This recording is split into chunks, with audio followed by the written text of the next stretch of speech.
Ever since nahilig ako sa surfing, lagi kong pinagdarasal na sana at least isang beses makabiyaya ako sa mga pinakakilalang surfing spot sa buong mundo. California, Bali, Hawaii. Sobrang bihira namin tamahan tumatol at every time may bago kaming puerto, research ko na lang at umaasa ako sa consolation prize kung pwede bang mag-surf dito. Until one day may pumasok na isang puerto na medyo bago sa pandinig ko.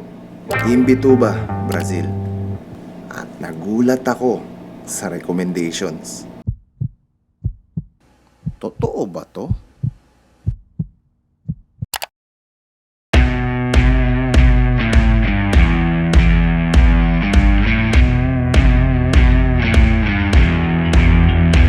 God dang!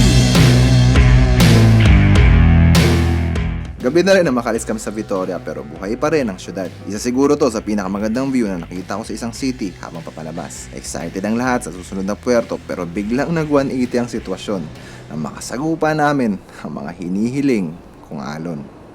Sir, pasada na dito sa Proma. Papasukan ng tubig yung chase hammer. Sarado na muna natin. Sa mga ganitong sitwasyon, kayang ubusin ng alon ang lahat ng hindi nakasecure na gamit sa itaas. Papuntahin muna dito sa Proma yung mga libreng AV. Hindi pwedeng iwan yung mga lubid sa taas. Tatakayin to ng alon. Kaya kahit sobrang delikado, kailangan isecure lahat to o wala kayong aabutan kinaumagahan. Grabe. Sir, natanggal naman na yung life buoy dito sa starboard. Tulungan muna natin itong pilot ladder. Matig yun, pagbaba ng piloto dapat sinecure nyo na. Para tayong mangingista. Meron palang dahilan kung bakit isang surfing spot ang pupuntahan namin. Lakas ng ulan, lakas ng gulong. So guys, eto ang buhay barko. Hindi lagi masarap. Si Namestro nag-unlash na kayo sa angkla. Unlash na? Sir. Ayun pala eh. Hindi na paaga. Oo nga eh. Narangkada ko na eh. Sabi ko, puyat kami nito ah. Kakarating lang namin ngayon ng Anchorage area at sa mga sandaling to, hinihintay lang namin ang tawag ni Kapitan para ibagsak ang angkla. Para muna saglit. One shackle on deck now, sir. Hold on. Okay, Chip. Standby, Chip. Standby. Lamig pala dito, no? Di pala ako makakapag-surf. 4 in the water now, sir. Chain leading up and down. Okay. Hold on muna, Chip. Patisayin mo muna. Pag kumapit na ang angkla, isisecure na lang ang kadena. Pagkatapos nun, pwede na kayong magpahinga. So, andito na kami ngayon sa Imbituba, Brazil. Hindi namin maintindihan kung bakit sobrang lamig dito, which is dapat mainit kasi Brazil at tropical. Pero aabutin pa kami ng isang buwan, tingin ko. Dahil mauusog yung schedule sa puerto. Ito yung port na papasukan namin. Sa ngayon, medyo foggy yung area. Winter pala ngayon dito sa parteng to ng Brazil. Isang buwan pa ang pasok kaya tamang-tama lang lamig para sa medyo mabibigat na trabaho. Ikalimang araw namin ngayon dito sa Anchorage area ng Imbituba. So, medyo malalaki yung alon dito para sa ibang Anchorage area. So, ngayon, umpisa ng araw, alas 8, Lunes. Pupunta tingin sa proa para tingnan natin yung trabaho ni Mestro. Dahil isang buwan pa kami magtatagal dito, nag-schedule kami ng mga trabaho na medyo kukonsumo ng oras. Ang isang buwan na hindi namin inasahang mapapaiksi sa isang linggo. Expected na pasok sana namin is June 6 pero kanina lang nagkaroon kami ng balita na papasok kami mamaya 2300. Lahat kami actually nabigla kasi dapat 2 weeks pa kami dito. Tapos yung pagkakabigay nila ng date agad-agad. So, mamaya papasok na kami sa port ng Imbituba. Malakas ang hangin at malamig ang panahon. Pero pagsapit ng madaling araw, nakadikit na sa amin ang tugboat. Nakaporma na ang tropa para sa maniobrada.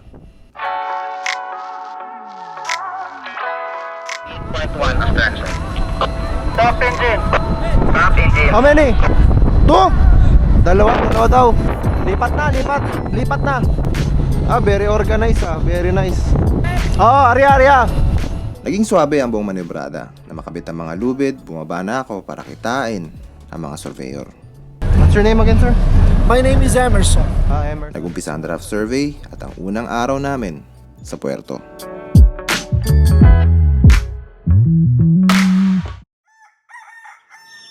Unang impression ko sa Imbituba ay yung contrast ng industrial equipment at kapaligiran. May mga kakaibang species ng ibon na naglalaro sa sahig habang may nag-aayos ng crane sa itaas. Isang dozer na nagbubungkal ng kargada habang bumubuga ang malamig na hangin sa malapit na burol. Pero hindi mawawala sa isip ko ang tanging dahilan kung bakit gustong gusto kong makalabas dito.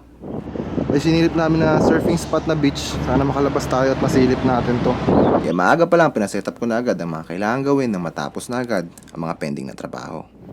Sir Chipmate. Sa unang araw, hindi pa pwedeng iwanan ng barko dahil marami pang aakyat na authorities. Pero paglubog ng araw at paglagpas ng office hours, pwede natin subukan.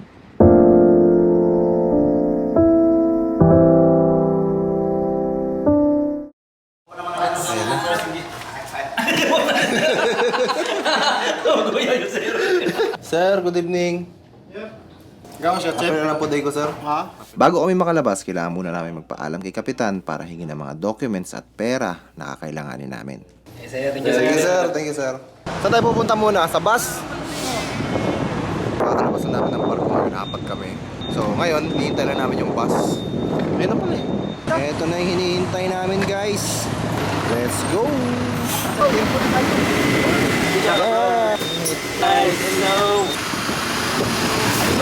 Ito, binibigay namin yung documents namin ngayon dito sa guard para makalabas kami.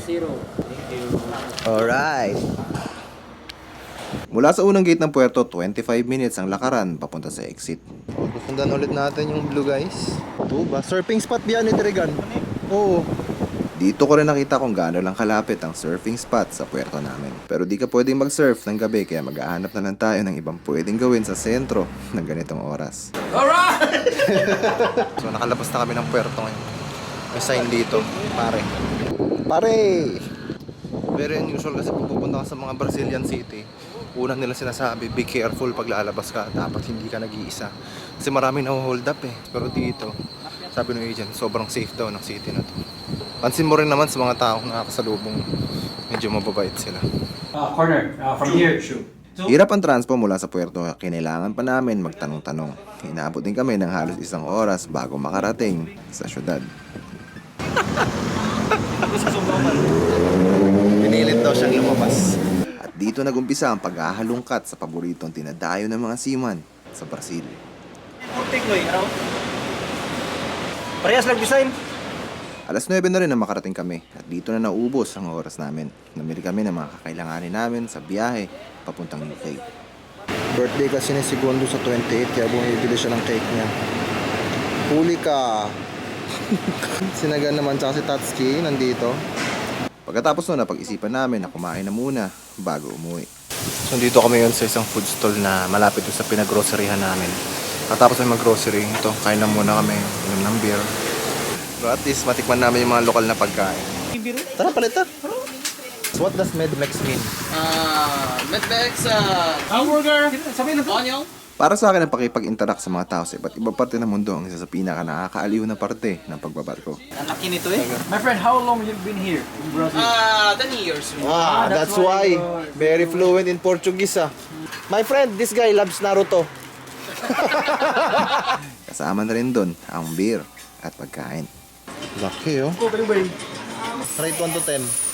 11.9. Sa ngayon, wala nang sasarap pa sa isang simpleng kwentuhan habang nasa labas ng barko.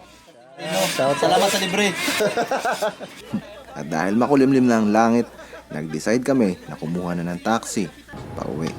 So, dito na kami sa taxi. Pauwi na kami.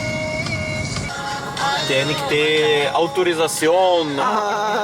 Pero di namin inasahan ang malalang balita na hindi pwedeng pumasok ang mga taxi sa loob. Kaya maglalakad ulit kami ng 25 minutes pabalik. Lakarin talaga. Masarap maglakad? Pero okay lang dahil sa ikalawang pagkakataon malalasap ulit namin ang hangin dito. God damn! Narinig mo na yung wave oh. Sarap ng breeze eh. Anahaw. Noon pa man naniniwala na ako sa konsepto na ang destinasyon ay ang direksyon kung saan ka papunta. Pero ang pinakamasarap na parte ay ang paglalakbay. Nakasurvive pa oh. Original. Pasino sa Shit, umuulan na guys. Silaw muna tayo! Taragis na umuulan, sirs! Pag naabot mo ng tuktok, ang babalik-balikan mo ay hindi kung gaano mo kagiting inangat ang tropeyo, kundi yung mga ala-alang na iukit mo habang paakyat ka. May sumpi! Putang na yan! Medyo malaki na yung patak. Ayos!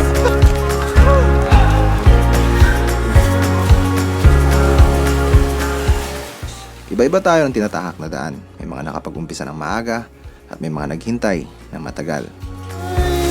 Bye-bye! Uwi na to bukas. Uwi na sa guys.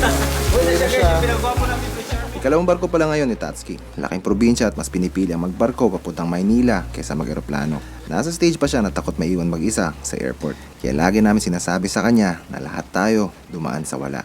Na laging may unang pagkakataon.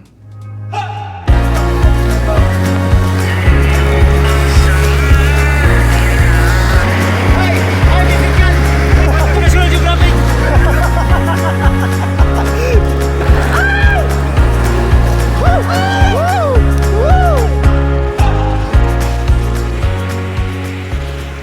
Early 20s lagi akong pabor sa idea na kailangan mabuhay ka na parang walang bukas. Pero habang tumatanda ka, maiisip mo na ang buhay ay hindi isang sprint, kundi isang marathon.